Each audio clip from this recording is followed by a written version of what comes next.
Hi, welcome to my channel. I'm Pauline. I mostly talk about trauma, ER, ICUs, and spirits. Anyway, today I'm going to talk about moving to a different hospital and seeing how they function there. I know in the new hospital that I reached to, it was amazing. I mean, it was beautiful. No problem with that. I loved it. A lot of walking, but it's okay. And it took many months to get used to working directly into intensive care because I come from an emergency trauma department. And I wanted to go back into emergency, but they said no. I had too much experience of the intensive care, and they were getting ready to open up the new heart unit, open heart, and I thought, oh, okay, can I later try the emergency room? So both head nurses decided that I would first go to the intensive care, but I could back up the emergency room. So the doctors were also aware that if they needed something, I would come from one department to the next, which eventually I did a lot of floating back and forth. And it's only because the emergency room does their thing and the intensive care does the rest. So I became pretty well known to pretty much everybody. And especially with my ghost stories. And they're not ghost stories, by the way. They're soul searchers. So after a few months of being in the new hospital, they allowed me to be aware of the secret that bed 1 was haunted. Okay, I gotcha, but I don't believe in the haunting. So we had a bed 1 where we could put a patient. It was one of our quotas. But if it was empty that day or that evening, you could take a break in there. You could lay down, you could relax in a chair, and nobody would bother you. It was great for the nurses with migraines, I'll tell you. It was wonderful for them. And a few physicians as well. Especially the senior residents who needed a break from everything going on. We're not alone. This was everywhere. So anyway, one day I took a break, probably about 2 o'clock in the morning. And I said, I'm just going down to room 1. And they said, oh, okay, no problem. We'll get you if we need you. I said, okay. It was probably 7 or 8 months from the time I had started listening to the horror stories here and there. And I laid there and I was kind of kicked back and just kind of dwindling into a sleep mode, having a nice relaxing time. And about an hour went by and all of a sudden somebody banged like they're trying to put a picture in the wall with a hammer. And the bang was so loud, I was like, what is going on? So I said, hello? No answer. So I rushed to the door, opened the glass door, and there was no one in the hall. There was no one around me. But I thought, well, that's kind of weird, but okay, maybe that's what they're talking about. So I went out to the desk and decided that I would be there and see what was happening. And I find out that we have a new arrival coming, a new patient, that would be coming to us very quickly. For whatever reason, it was a trauma, and they had already cleared the entrance and through emerge, and would be coming to us within the next 20 minutes or so. And I thought, well, why didn't you come and get me? And they said, oh, no, you're still on break. And I was like, no. I will finish what I have to do with my patients, and then I will come and help you. So I did. I quickly finished up the vitals and everything that people were going to do, and the other nurses, and get the bedside ready for the incoming trauma. Working night shift, you know that This happens more often than not, that it's unexpected, not expected. So anyway, I got everything ready and carried on. We all pitched in to help with the patient, and then I went back to my work and, got it ready for the morning. The next time I was laying down and having a rest, the same thing happened again. It was a loud knock on the door, or a hammer on the door, whatever you want to call it. And I bounced up again, ran to the door, but there was no one there. I'm like, what? So I'm like, oh, come on, guys, like, give me a break. I still didn't really believe that there was something going on, but eventually, I'd get to learn that this was pretty common. And there was something going on, even better. Whoever was spiriting that room decided that they thought I needed to know before an arrival came. This went on for many years, by the way, that either lights would flash over my head or the big knocks would come. And eventually, when I mentioned it to the staff, they were like, oh, you and your ghost stories. I'm like, they're not ghost stories. Like, it's happening. It's true. So there was no magical person. Every time I got up, there's no magical person in the hallway. There's no one waiting outside. No one opened my door. So very quickly, I learned that something else is going on. So we had one night where a resident doctor, just 1 year away from her surgery rotation, decided, she said, I'm going to go lay down in room 1, Pauline. Let me know if I need it. I said, okay, I will. So she went to room 1, and it wasn't even 40 minutes. She come out screaming, help! She goes, there's something in there. We all laughed because I'd already been saying that. And this poor chick was like white. I mean, white.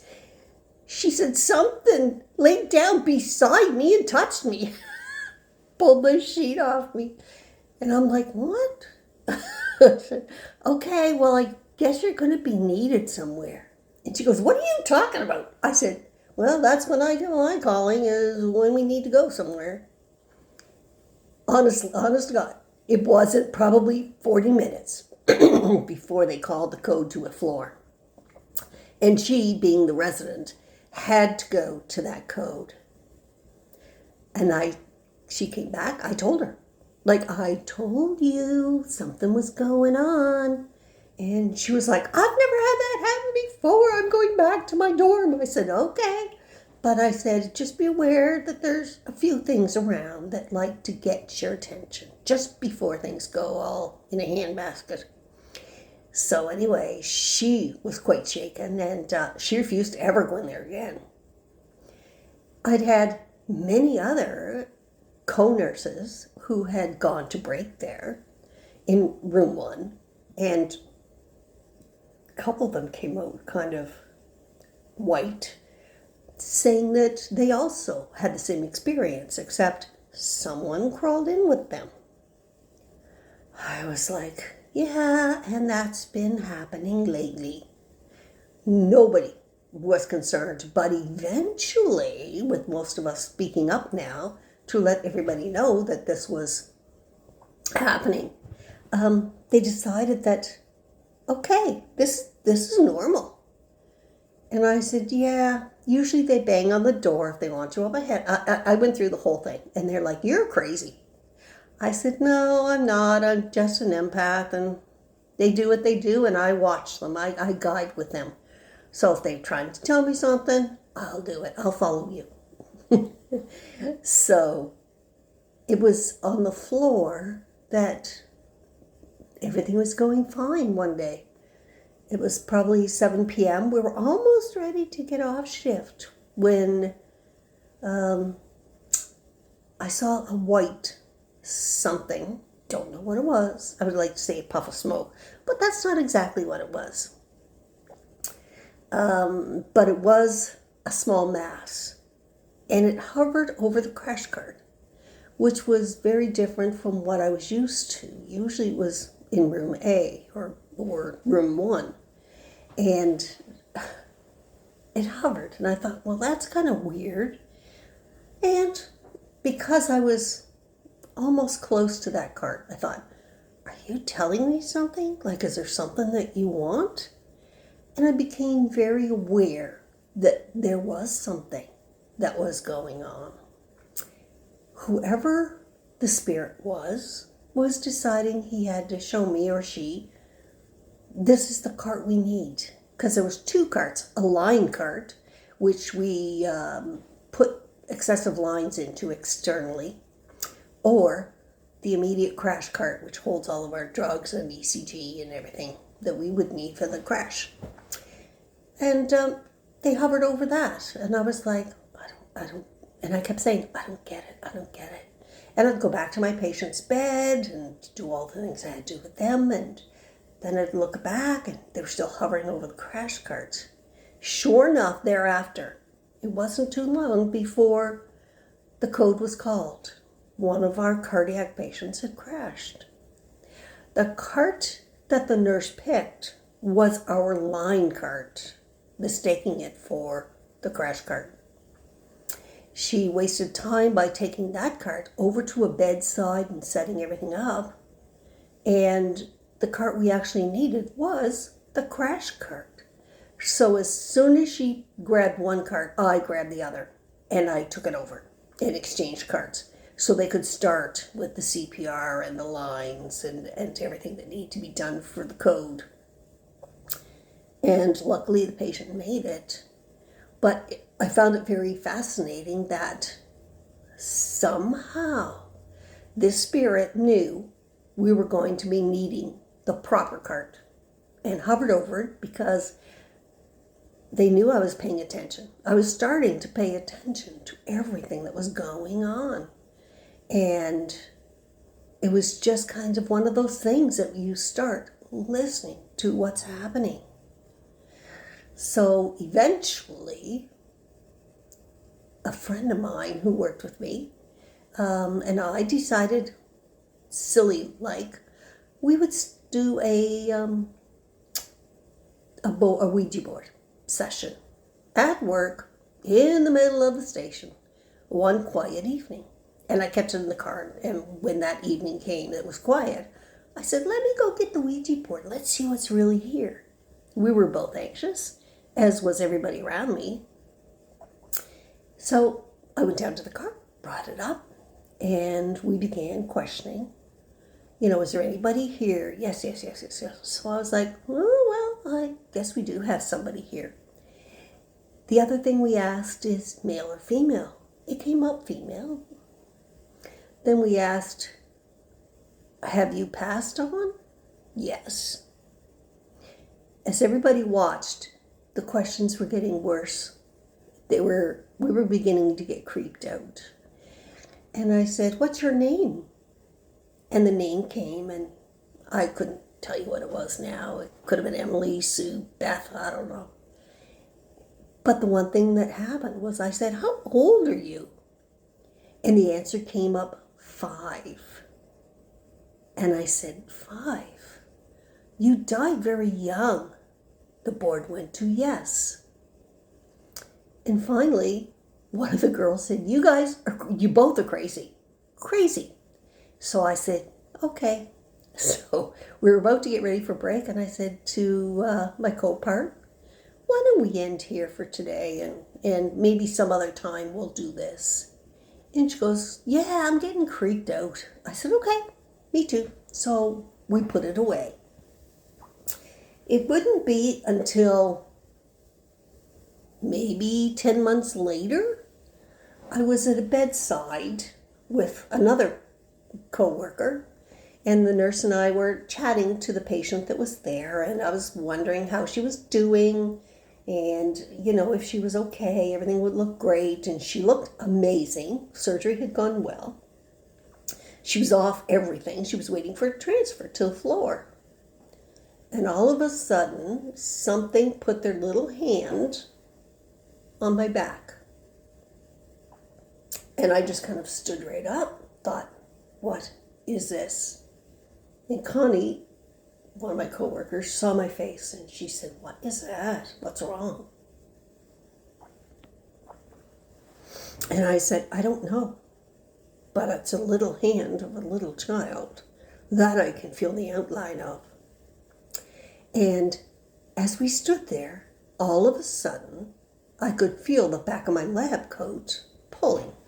And it was pulling from behind, and you could just feel this gentle little pull on the back of my coat.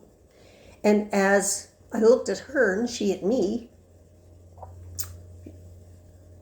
the staff nurse said, what's under your jacket? I said, it isn't under my jacket, it's pulling my jacket. So anyway, I took that as I have to leave. So for some reason, we decided to say our goodbyes to this patient that was waiting for the floor. And we both walked away. And as my co-part said, what was that? I said, I don't know. But I said, I know it's a little girl. And I know it was my jacket that she was pulling on. She didn't want me there. I don't know why. And the nurse said, that was pretty obvious. And I said, I don't know why. She just didn't like me talking to that person, I guess. And as we walked away, we remained pretty chilled, I'll tell you. And after that, I really didn't think any more about it. And on goes Saga. So if you liked my video and you like the channel, please register and click like and subscribe. If you have any thoughts about this, or if you have had similar, regardless of where you are, please feel free to let me know. I'd love to read those comments. Okay, take care and have a good day.